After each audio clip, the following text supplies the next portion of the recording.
Thank you for joining us today. I'm Bruce Goldstein with Farmworker Justice in Washington, D.C.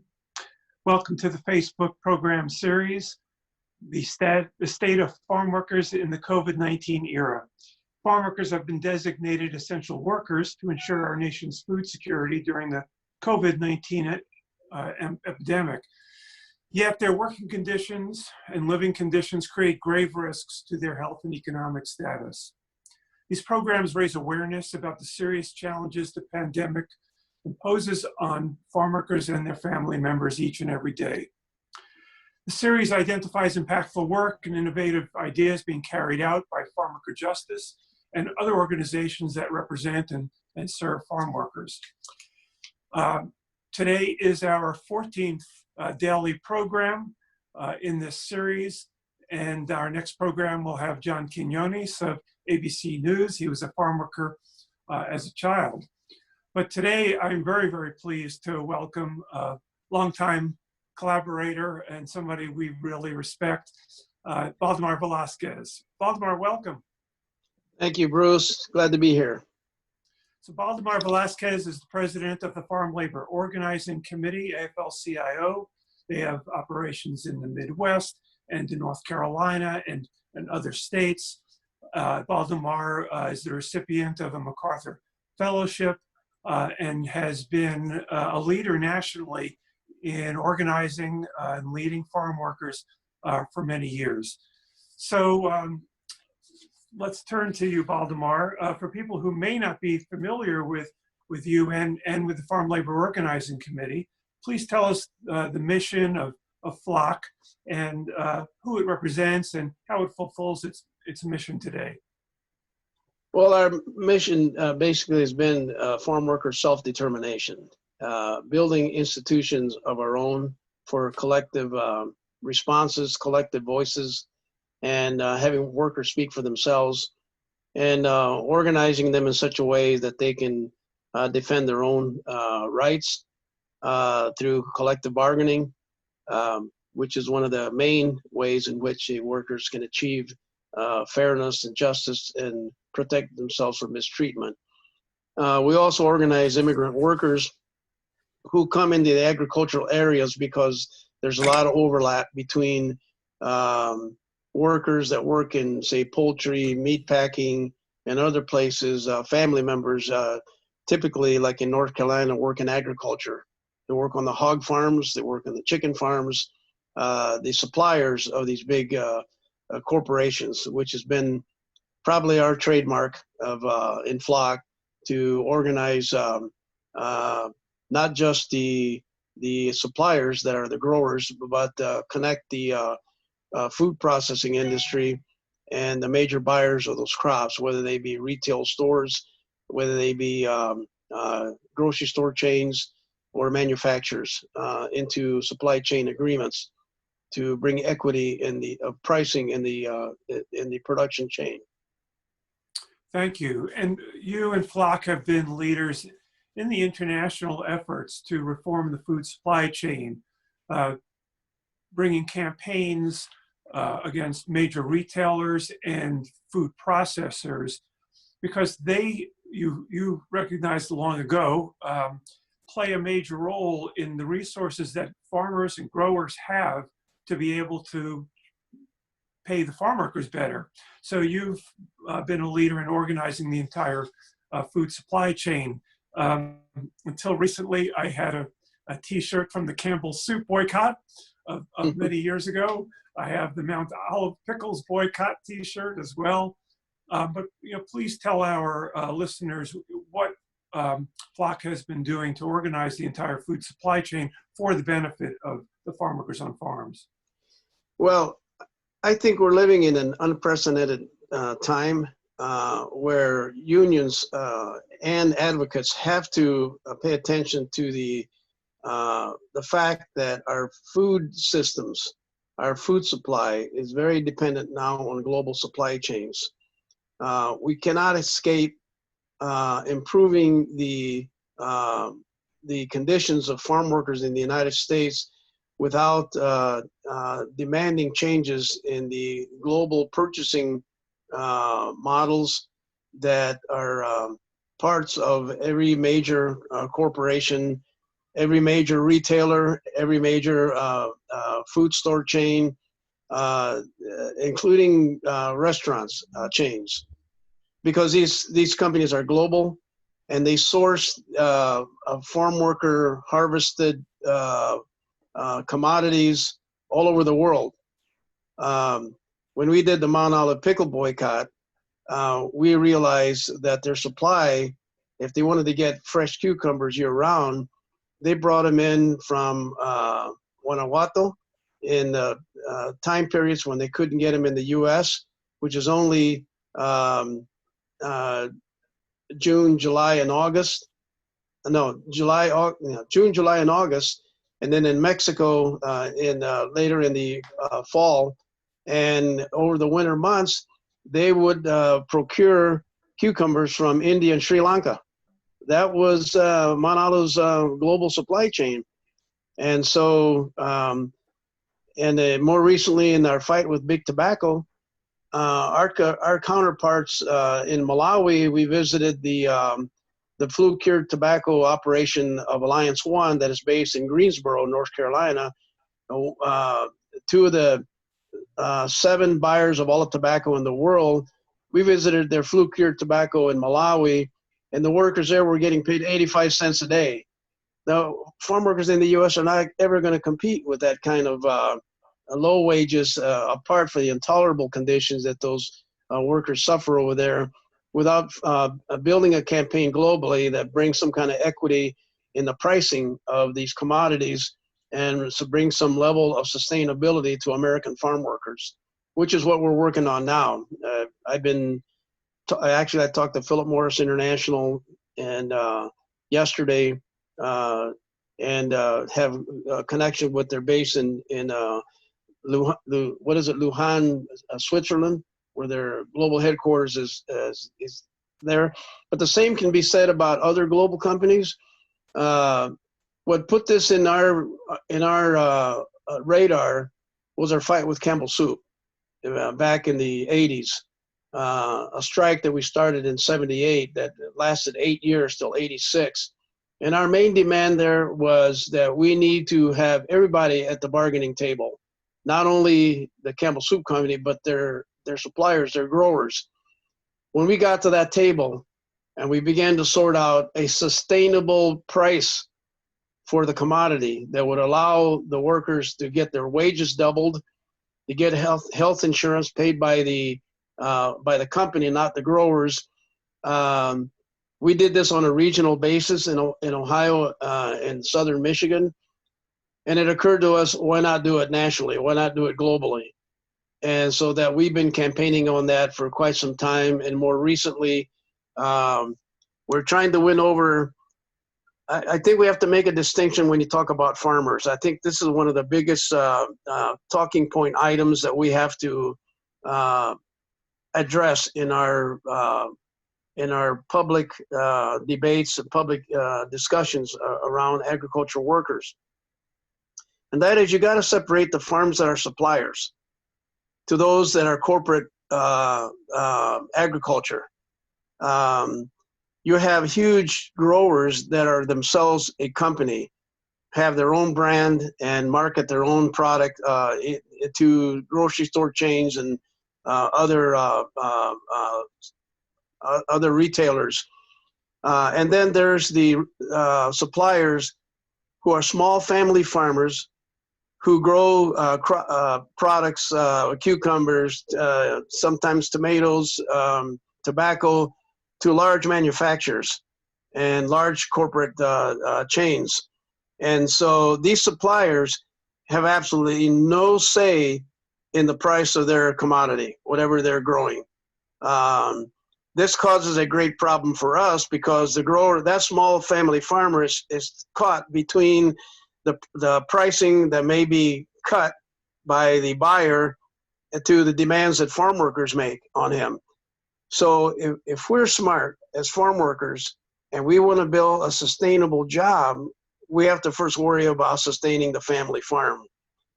I have no mercy on the corporate growers. They're a completely different story. You have to be wise about negotiating deals with them. We're not in that category. We're dealing with small family farms. Our agreements cover almost 700 farms from mostly North Carolina, Virginia, Tennessee, Ohio, and in Michigan. So we have to approach this in a way to build, hopefully in the future, an alliance with the small family farmers. Although we have differences, and we point that out, we have tensions. We represent different interests on the ground, but at the same time, we have a very common opposition in the people that oppress and repress prices in that supply chain. So we have to get to that point. Yeah, thanks. The consolidation of businesses into much larger entities has a lot of different impacts. Sometimes it enables companies to afford to pay farm workers better, but sometimes it means that smaller farmers don't have the bargaining power to make changes that we're asking for. So let me, before we get to discussing COVID-19 impacts on farm workers, let me ask you about your innovative work around the H-2A agricultural guest worker program. For decades, advocates like Farmworker Justice criticized the H-2A program as inherently abusive, but also said that because the farm workers were under such a restricted non-immigrant status and so much under the thumb of the employers that they were impossible to organize. And Flock took it on as a challenge to help those H-2A guest workers who come in from abroad, often from Mexico, but elsewhere as well, to actually join a labor union and collectively bargain and reach collective bargaining agreements with employers. So tell us about your system of representing H-2A workers. Well, very early in our struggle, we made it clear to the AFL-CIO, who at the time was opposed to all of these guest worker programs, that that we should focus on being the labor movement that was created by many of those immigrants that came from Europe, and that reminded them that in those days, those workers did not ask what country you were from. They just asked, which side are you on? And that we're the labor movement. We should unionize any worker regardless of his status, whether they're undocumented citizens, migrants, H-2A, guest workers. But they had, like many other advocates, they had a very accurate description of this guest worker program. It is very terribly flawed, and there are a lot of abuses in that program. And many things that were written about it and documented about it were true. I said, but look, if people are describing that as some kind of slave labor program, we as a union, our response is to organize it and make it a just program. And that's what Flock approached this challenge, and we have been able to put in some measures to address some of the inequities that the program naturally has. And frankly, a lot of the abuses that we've seen has not been on the family farms so much, but more so in the recruiting in Mexico. And we've been able to navigate that and address that through our collective bargaining relationship with the growers, and putting in safeguards in terms of how this work is done in Mexico, because those recruiters actually work for the North American employers. And no matter how much of a wish list we have to create some kind of legislation to stop those abuses in Mexico, we're not going to enforce any laws in Mexico. And we don't have extraterritorial rights legally in Mexico, but we can put measures in the collective bargaining agreements. One of the things that we did was have the money changing hands in Mexico stop. And one of the points of extortion was recruiters in remote areas of Mexico would ask for more than the amount the visa processing and the interviews in their consulates, and the recruiters would pocket the money and only put up the amount that was required by the consulate. We had workers in the first negotiating session. We had like a bargaining team of about 15, 16 workers.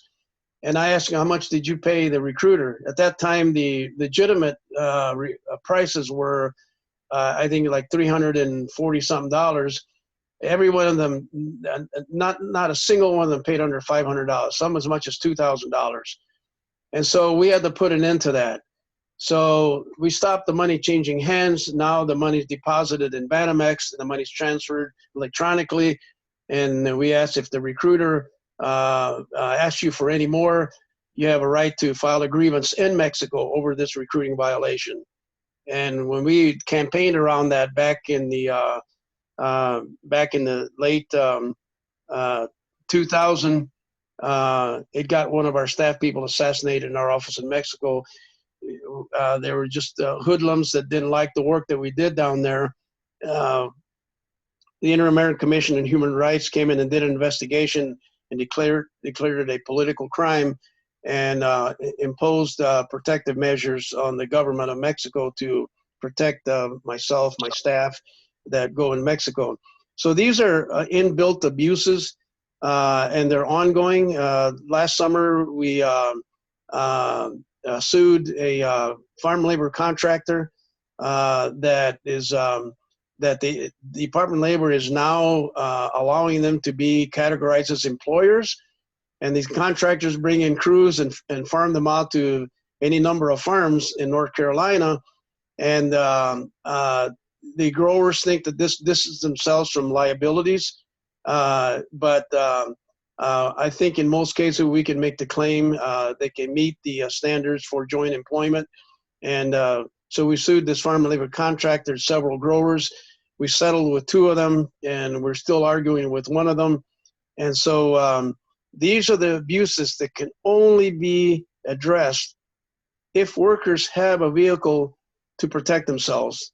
And to me, that's why collective bargaining and forming a union has been so central in responding to any and all these abuses, whether they're real or potential or not. Workers need to have a collective voice. And you've given them that by negotiating with an umbrella employer organization that represents hundreds of growers in North Carolina and surrounding states to cover several thousand H-2A Right. guest workers in those states under collective bargaining agreements. So let's turn to COVID-19. And you have members in several states in the Midwest and in the Southeast. What are you hearing from the workers themselves, and what are you seeing that employers are doing and not doing to protect against the infection of COVID-19? Well, we're hearing originally when this whole broke out, we had just finished a training session in Monterrey where we brought together about 40 of our top leaders, and we did a 3-day weekend training. And this COVID issue was just beginning to light up. This was the early part of March. When we returned, I think I was concerned that they shut down the airports before we came back, but we got back okay. And then this whole thing hit. We immediately, with several hundred workers that we're in touch with of our leaders through Facebook, Messenger, WhatsApp, we're able to communicate our protocols to them and issue some guidance on their inbound trip from Mexico. But what we heard was that they were worried about the pandemic, but they were more worried about not working. If you can't eat and you can't support your family, you got nothing. No pandemic to worry about. So they very carefully followed the instructions. and we told them to continue to communicate with us when they arrive. So now when they started arriving, they started letting us know, well, you know, even the farmer can't find cleaning supplies, no Clorox, no sanitation wipes. The local stores are cleaned out. So we put out a call, and we're able to collect some immediate supplies. And I personally drove a truck down to North Carolina. It was supplies that we collected in Ohio and Michigan, and spent the weekend distributing into the labor camps, where most people were still, and they still are, sort of observing the safety in place policies. So we just have to take the risks of making sure that our members have the things that they need for cleaning and protecting and avoiding contact with the virus. So what we're hearing now is that we sort of brief daily on this, and so we can articulate specifically what the needs are. And right now it's sanitation gel and Clorox. So there's a lot of detailed things going on back and forth. But the reason we're able to respond is because we have organization among the workers. They communicate among themselves with their representatives in the field, and we are able to respond in a coordinated way, connect supporters to bring supplies in to where they're immediately needed. It's a great thing when workers have their own organization and can build around responding to these kinds of crises in an organized way. Now, a lot of your members are in the Southeast and come in under the H2A guest worker program. And I assume that a number of them are still coming in because some of the work hasn't begun yet and will be beginning soon. Is that correct? Yeah, we got quite a few. I mean, there are some harvests that are early, like strawberries, and others, and there's a lot of planting going on. And so, yes, in the next 10 days, there's going to be another influx of a couple thousand workers more. So I would say that more than half will be in by that time, and the rest will come into the peak of the harvests in the following month. So I think that it's going to be a huge challenge. And I just checked with the Grower Association this morning, and lo and behold, the virus information that we have, there's minimal outbreaks of the virus in labor camps right now. That was good news to hear. I think we've heard about 6 cases, apart from the one farm, the strawberry farm, that had 11. And we had our first member hospitalized on a ventilator. He's hanging on, and we're keeping a close eye on his development. They switched him to another facility to get some treatment that they hope he'll respond to. The other workers who tested positive in that farm have gone through the 2-week quarantine, are back to work. One other fellow had to be hospitalized recently, and he's doing fine. But other than that, we've only heard about 4 or 5 other cases throughout the state that the association was aware of. And we're not aware of any others that have come through the health officials and so on. But we're keeping a close eye on it. And of course, if they're members, we're going to do everything we can to help. Right. Yeah, one of our concerns across the nation is that a lot of the work hasn't really begun yet. It's just beginning. And so as these workers come into the fields and come to the housing and get transported in vehicles, that there are just tremendous risks that have to be monitored and to try to do as much as possible. Sure. I think if there's ever a time where we can bridge a rapport, especially with these small family farmers, the suppliers that I was referring to, it's now. I've made it a point in other interviews that our experience with the Grower Association, they've done as much as they possibly can to be helpful in this situation, even though the association itself does not run the day-to-day operations on every individual farm. Every individual farm has its own management issues and styles, and they, for good reason, they're doing a good job in responding as best they can. The one case that I was referring to, that farm did, I think, a very, very, very good job in immediately responding to the crisis, quarantining those workers, and because it's really in the interest of the farmer to protect his workers in this case. No farmer who's got a crop in the ground is going to want to have workers that can't work for whatever reason. So it's in his economic interest to make sure that the workers stay healthy enough to work and get the crop in. So this is a moment, I think, in time that we can bridge and work with them on this issue that's going to advance the immediate interest that we both have. Ours is to keep our workers healthy, keep them employed, and supporting their families. Thanks. And I know that you feel, and rightly so, that the power to change things in the fields is really based on organizing and workers getting together to make demands and improvements, and eventually to reach agreements with employers on what the conditions should be in the field. But there is a role for government. So wanted to ask you what you think the federal government and state governments should be doing to address the COVID-19 situation.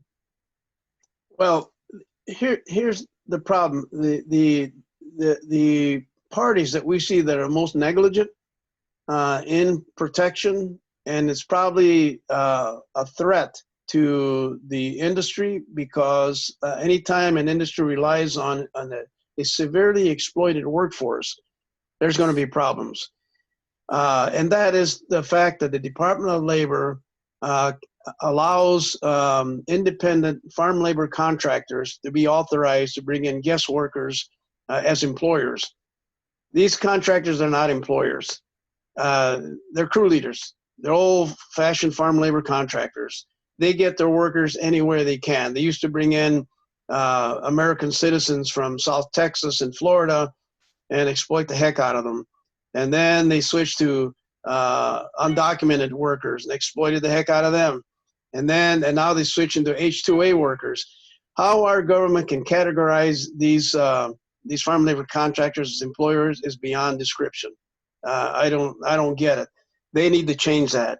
And if we had a government that had a Department of Labor, they would eliminate those farm labor contractors as employers. They don't own the land. They don't invest in the crop. They don't plant it. They don't cultivate it. They just come in and harvest, and with an exploitable workforce. And the employers who use them are doing it to cut corners, because not only do they think that they're void of liability, but also that it's a symptom of the prices that they receive from their manufacturers and retailers. After the hurricane hit the last time in North Carolina, and then the Trump trade wars with China, I forget, it was 90 million tons of tobacco that the Chinese did not purchase from North Carolina. And then the tobacco companies cut their prices. How's a guy going to survive like that? And so what they do, they start to cut corners, and by hiring these farm labor contractors, and not pay the adverse effect wage rate to the guys that they do get, the prevailing wage. And anytime those growers are financially hit, we see it on the ground like, well, they used to work these many hours, but I'm cutting these hours down because I have to pay this higher rate. So we got to give these guys a break. We got to take on the retailers, the manufacturers, and we have to take on the legal status of these farm labor contractors. I think that's one of the biggest threats to the industries. Right. For our listeners who are not familiar with it, there's a long history of this where a farm operation will bring in a labor contractor, and say to the labor contractor, bring me a crew or a number of crews of workers. I'll give you this much money. you take care of it. You supervise them in the field and you pay them. And then the farm operator says, I don't employ any of those hundreds of or dozens of farm workers on my farm. They're solely employed by the labor contractor. And so that farm operator says, if there's any legal liability under labor laws or minimum wage or for immigration laws, it's that labor contractor who's responsible. So it's a pointing the finger at everybody else. Those kinds of farm operators point the finger at the labor contractor, and the farm workers are left holding the bag. So before we finish up with my last question, let me just say to our listeners, before we finish up with Baldemar Velasquez, President of Farm Labor Organizing Committee, that Farmworker Justice has collaborated with many organizations, and FLOC is one of the chief ones for many, many years. FLOC has a representative on the board of directors of the Farm Labor Organizing Committee. We've worked on litigation, on advocacy, on legislation and regulations, and we've tried to be supportive to their boycotts and to their organizing in the fields. The work that Farmworker Justice does in advocacy, litigation, and education is done at no charge to any organization that serves farm workers or to the farm workers themselves. So we depend on supporters like our viewers, and we hope you'll donate at farmworkerjustice.org and continue to follow us on social media. So Baldemar, please tell us how our viewers can be supportive of FLOC's efforts on behalf of farm workers. Well, from time to time, we issue calls to action. Lately, it's been sign-on campaigns to pressure sometimes the manufacturers like Reynolds American, like Philip Morris International, over specific cases. Like last year, we asked supporters to sign on a petition letter on the Barajas labor contractor case. 240 workers shipped out to about 6 different farms, and he pocketed their reimbursement monies that they're supposed to be paid on their arrival in the U.S. He cheated them on their wages, paying below the adverse effect wage rate, and we asked supporters to sign on to our specific actions that we do. Lately, we've been asking people to donate those supplies. Right now, we have the call out for Clorox and hand gel, sanitation gel, and any donations that are made will go to transporting the mileage that we use to deliver the product directly to the workers. So that's what we're immediately doing right now. And who knows, there may be another call to boycott. I mean, we do have use of electronic cigarettes on our boycott list. We don't have too many friends that do e-cigarettes, but they might have other contacts that they do to continue to remind them that we're still boycotting that product. It's on the AFL-CIO's boycott list. And until Reynolds America signs some kind of protocol with FLOC in terms of how we go forward to cleaning up the abuses in their supply chain. Thank you. Baldemar Velasquez, President of the Farm Labor Organizing Committee, AFL-CIO. We really appreciate your being on our program. Thank you. Pleasure being here. Thanks.